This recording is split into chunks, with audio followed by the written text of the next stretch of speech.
So my journey to figure out how to be physically active in a way that works for me has not been a straight line at all. It's been very, very wiggly. It sounds like it's been an upward trajectory. So like in 2015, 2016, I was struggling to go from my bed to the bathroom. Like, so I would need to take breaks on the way. A lot of the time that was a challenge. And these days I have a regular practice, so I pole dance every day.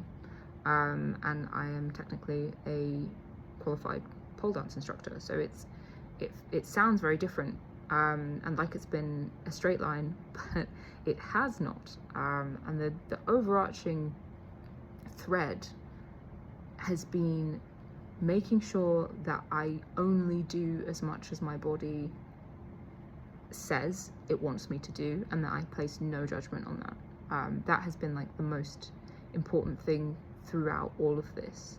These days, what I do is when I get out of the shower, I do a joint warm-up, and then I do a little bit of pole dance, and I do the same before bed so that my joints are nice and the muscles are nice and activated, so I don't dislocate things when I'm asleep as much. And that typically lasts about 15 to 20 minutes each of those. But if I start my warm-up and like lifting my arms above my head feels incredibly arduous, like if I start to feel kind of like dizzy when I'm doing that, I know that maybe I should just do 30 seconds. But I still do the 30 seconds. And it's really important to me to do the 30 seconds because it keeps the habit. And I have ADHD on top of all of my other bodily shenanigans.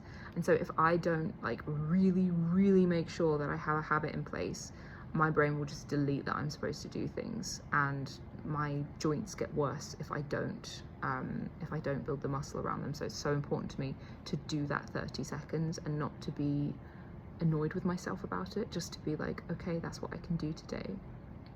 And that's really what I've learned across the last 10 years of trying to be physically active, is to just do what I can do.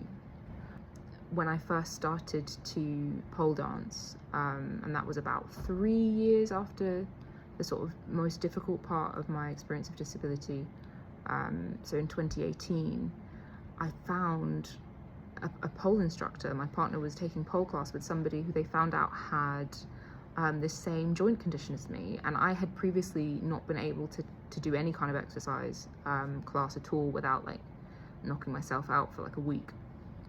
And so I went to that class, and it took me 3 weeks. It took me 3 weeks to recover from that class. But that was okay. It was okay. I went back after the 3 weeks, and some part of me felt like a little bit like, how am I even going to learn a thing if I can only do it every 3 weeks?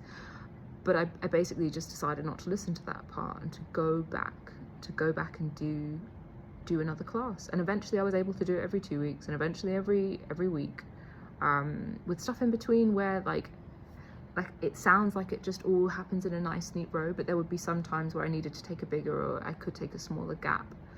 And so that's how I learned. And I slowly increased that up to doing like a little bit each day. But like, I don't know, over the pandemic, like my walking, I ended up with like 10% of the ability to walk distances. So then I had to redo the just do what I can do. Just do what I can do.